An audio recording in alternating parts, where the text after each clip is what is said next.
헬스장이나 또 성형외과에서 이전과 이후가 바뀌었음을 비교하기 위해서 사진을 전시합니다. 그리고 달라짐을 강조하기 위해서 비포라는 단어와 그리고 아프터라는 단어를 표시해 놓습니다. 인류의 역사에도 예수님이 오시기 전과 후가 달라졌기에 BC와 AD로 구분하여 사용합니다. 그렇다면 여러분의 삶에도 예수님을 만나기 전과 후에 변화가 있으십니까? 오늘 말씀을 보면 이전까지의 내용과 분위기가 사뭇 달라져 있음을 우리는 발견하게 됩니다. 본문은 이렇게 시작되고 있습니다. 그러므로 형제들아, 우리가 끝으로 주 예수 안에서 너희에게 구하고 권면하노니. 끝으로라는 말이 등장해서 편지가 마무리되나 생각되지만 그렇지 않습니다. 바울은 새로운 주제로 전환할 때 항상 이 표현을 자주 사용했습니다. 3장까지는 데살로니가 교회에 대한 칭찬과 격려가 주 내용이었다면 이제 4장부터는 그들에게 요구하고 권면하는 내용입니다. 권면의 주제는 그리스도인으로서 마땅히 어떻게 행해야 하는지에 대한 것입니다. 마땅한 삶에 대한 고민은 누구나 합니다. 우리 모두는 부모로서 또 자녀로서 또 맡겨진 일에서 마땅히 행해야 할 것이 무엇인가 매일 묻고 기도합니다. 이와 같이 그리스도인에게도 마땅한 삶이 있다라는 것입니다. 우리가 행함을 통해서 구원을 얻은 것은 아니지만 은혜로 구원하신 하나님의 사랑에 대한 마땅한 삶이 있다라는 것입니다. 그것이 무엇입니까? 하나님을 기쁘시게 하는 것입니다. 하나님을 기쁘시게 하는 것이 성도의 마땅한 삶입니다. 코페르니쿠스가 지구를 중심으로 천체가 움직이는 것이 아니라 태양을 중심으로 지구와 다른 행성들이 움직인다는 지동설을 주장함으로써 탐험의 새로운 시대를 열었습니다. 그리고 인류의 삶에 많은 변화를 가져다 주었습니다. 그리스도인의 삶도 마찬가지입니다. 자기의 계획, 자기의 명예, 자기 유익, 자기 영광을 위해 즉 나를 중심으로 살아가던 사람이 예수님을 만나고 나면 하나님의 뜻과 나라와 영광을 위하여 하나님 중심으로 살아가는 사람으로 변화된다라는 것입니다. 이것이 그리스도인의 마땅한 삶입니다. 하나님을 기쁘시게 하기 위해서는 하나님의 뜻을 알아야 합니다. 하나님의 뜻이 무엇입니까? 오늘 3절 말씀입니다. 하나님의 뜻은 이것이니 너희의 거룩함이라. 하나님의 뜻은 아주 명확합니다. 우리의 거룩함입니다. 우리는 아주 근엄한 것이나 또 종교적인 것을 거룩으로 오해하는 경향이 있습니다. 하지만 거룩은 하나님을 닮아가는 것입니다. 하나님의 성품을 담고 하나님의 가치를 닮아가는 것이 바로 거룩이다라는 것입니다. 그래서 대부분의 영어 성경은 이 거룩이라는 단어를 성화로 번역해 놓았습니다. 하나님을 닮아가고 있다면 거룩이라는 하나님의 뜻 안에서 살아가고 있다라는 것입니다. 하나님의 뜻은 거룩이니 거룩에 더욱 힘써라 말하면서 거룩의 첫 주제로 다루고 있는 것이 무엇입니까? 3절 하반절입니다. 곧 음란을 버리고. 음란을 버리라라고 말씀합니다. 음란이란 모든 부도덕한 성행위를 말하는 것입니다. 성도로서 마땅히 행해야 할 거룩한 삶의 첫 주제는 바로 성입니다.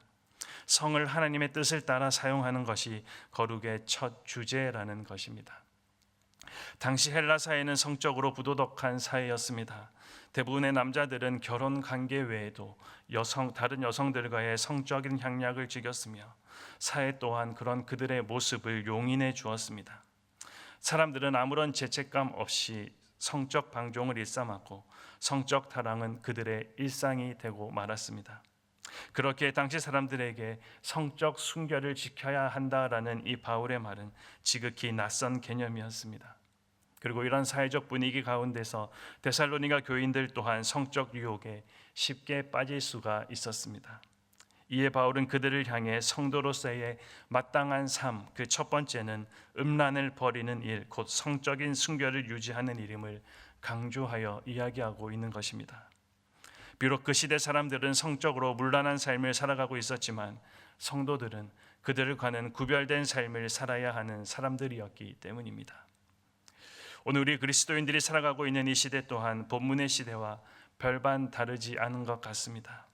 대중매체의 발달로 인해 그 파급력이 더욱 증대되어서 남녀노소를 불문하고 성적인 유혹에 더 쉽게 빠질 수 있는 시대인 것 같습니다. 만약 바울이 오늘 우리 사회에서 벌어지는 일들을 보고 들었다면 오늘 본문과 동일한 메시지를 우리 그리스도인에게 전하지 않았겠습니까? 그리스도인에게 있어 성 문제란 단지 그것으로 종결되는 것이 아닙니다. 성 문제는 하나님과의 관계성과 직결되어 있습니다. 성경은 음란이 성도로 하여금 하나님을 알지 못하게 한다 증거합니다. 호세아 5장 4절입니다. 그들의 행위가 그들로 자기 하나님에게 돌아가지 못하게 하나니 이는 음란한 마음이 그 속에 있어 여호와를 알지 못하는 까닭이라. 또한 음란은 우상 숭배를 상징하고도 있습니다. 시편 106편 38절입니다. 무죄한 피 곧 그들의 자녀의 피를 흘려 가나안의 우상들에게 제사함으로 그 땅이 피로 더러워졌도다. 그들은 그들의 행위로 더러워지니 그들의 행동이 음탕하도다. 그러므로 이 음란이라는 것은 성도의 거룩한 삶을 저해하는 최대의 걸림돌이자 또 대적인 것입니다. 하나님은 인간을 하나님의 형상을 따라 남성과 여성이라는 성적 존재로 창조하셨습니다. 그리고 결혼이라는 제도 안에서 서로 연합하게 하심으로 온전한 하나님의 형상을 구현해 나가도록 창조하셨습니다.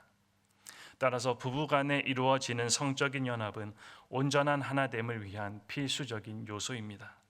하지만 그 외에 행해지는 관계는 하나님께서 주신 성이라는 이 선물을 오용하고 스스로를 해로운 방향으로 이끌어가는 독이 될 뿐입니다.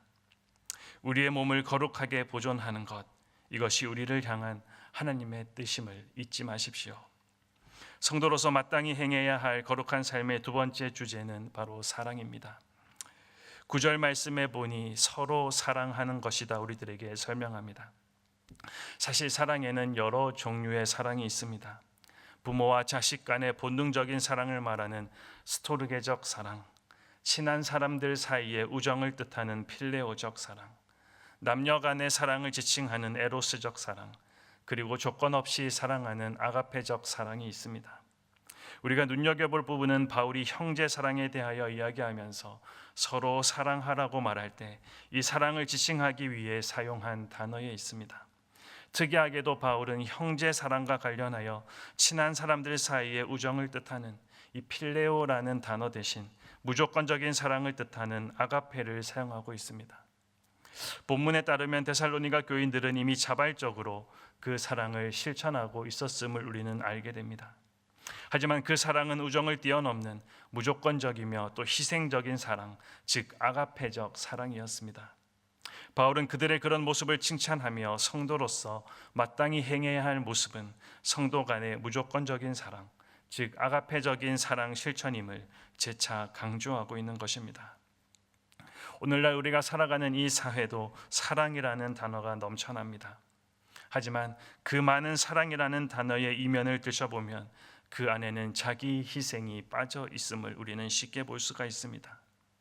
무조건적인 헌신이 결핍된 자기 계산이 깔려 있음을 알 수 있다라는 것입니다.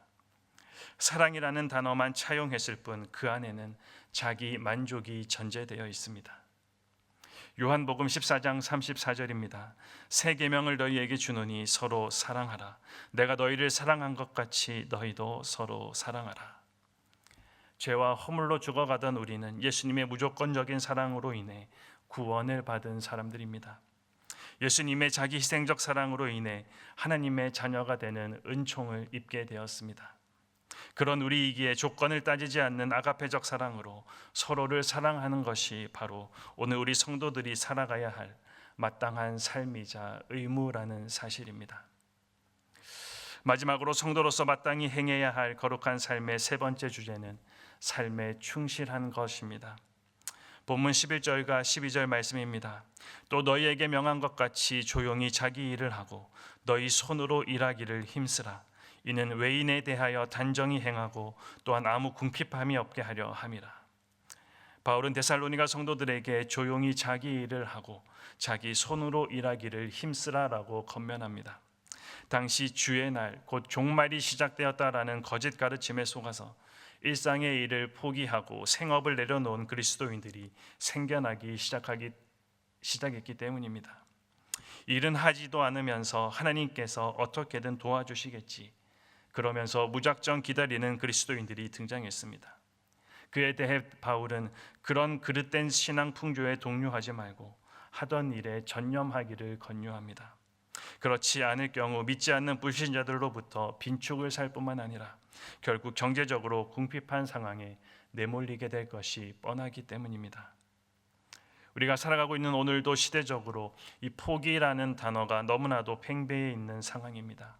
이미 오래전부터 3포 세대다, 5포 세대다, M포 세대다, 이제는 그것도 모자라 노년을 포기하는 노포 세대에 이르기까지 소망과 도전이라는 단어는 차츰 자취를 감추어가고 있고, 대신 절망과 포기라는 단어가 사람들의 생각과 사회 곳곳에 침투해가고 있습니다. 그래서 그런지 이유도 없이 일을 하지 않으면서 구직 활동조차 하지 않는 사람들이 증가하는 추세이고, 그런 자신들을 가리켜서 잉여 인간이라며 스스로를 비하하는 일까지 일어나고 있습니다. 물론 외부적으로 저성장 국면에 접어든 것이 현실이기도 합니다. 하지만 외적인 상황만을 탓하고 두 손을 놓고 있기에는 우리에게 주어진 삶의 시간들이 그리 길지 않다라는 사실입니다. 그러기에 오늘을 또 내일을 약속받을 수 있는 기회로 여기며, 오늘 내가 서 있는 자리에서 할 일을 찾고 주어진 일에 감사하며 성실하게 최선을 다하는 자세가 우리 그리스도인들에게 요구됩니다. 내게 오늘이라는 시간을 주신 분이 바로 하나님이시기 때문에 그렇습니다. 또 한편으로 잘못된 재림사상은 데살로니가 성도들로 하여금 이미 죽음을 맞이한 그리스도인들에 대한 걱정을 불러일으키기도 했습니다. 그들은 주님의 재림이라는 영광스러운 상황에 참여할 수 없을지도 모른다는 염려가 그들에게 있었다라는 것입니다.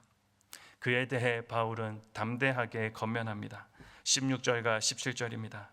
주께서 호령과 천사장의 소리와 하나님의 나팔 소리로 친히 하늘로부터 강림하시리니 그리스도 안에서 죽은 자들이 먼저 일어나고 그 후에 우리 살아남은 자들도 그들과 함께 구름 속으로 끌어올려 공중에서 주를 영접하게 하시리니 그리하여 우리가 항상 주와 함께 있으리라.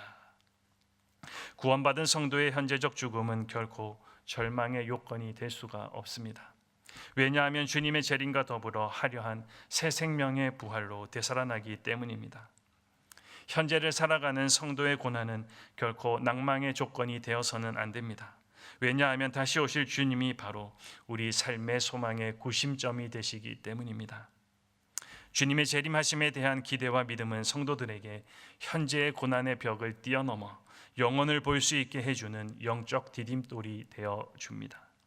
바울은 이 진리 안에서 서로 위로하며 하나님을 기쁘시게 하는 삶을 끝까지 이어가기를 마지막으로 권면하고 있는 것입니다. 오늘 우리가 살아가고 있는 이 사회는 거룩이라는 단어가 실종되어 가고 있습니다. 성결된 삶으로 세상 사람들과는 구별될 모습을 보여주는 그리스도인들이 차츰 사라져가고 있기 때문입니다. 아울러 사랑이라는 단어 또한 점차 자취를 감추고 있습니다. 교회 안에서조차 서로 사랑하는 모습을 목격하기가 점점 어려워지고 있기 때문입니다. 더 나아가 결코 짧지 않는 손을 지니신 권능의 주님을 바라보며 도전하고 최선을 다해야 할 우리 그리스도인들조차 환경을 탓하며 자포자기라는 세상의 분위기에 짓눌려 있는 형국입니다. 우리를 그리스도인으로 불러주신 하나님은 거룩한 하나님이십니다. 우리를 그리스도인으로 삼아주신 하나님은 사랑의 하나님이십니다. 우리를 그리스도인으로 택해주신 하나님은 죽음의 한가운데서 예수님을 일으켜 세우신 전능하신 하나님이십니다. 여러분, 이 사실을 기억하시고 오늘도 그 하나님께 소망을 두고 삶을 의탁하시면서 거룩한 삶, 사랑을 실천하는 삶, 도전과 최선을 다하는 삶으로 주님께 기쁨이 되어드리는 우리 모두의 삶이 되시기를 기도합니다. 아까 우리가 불렀던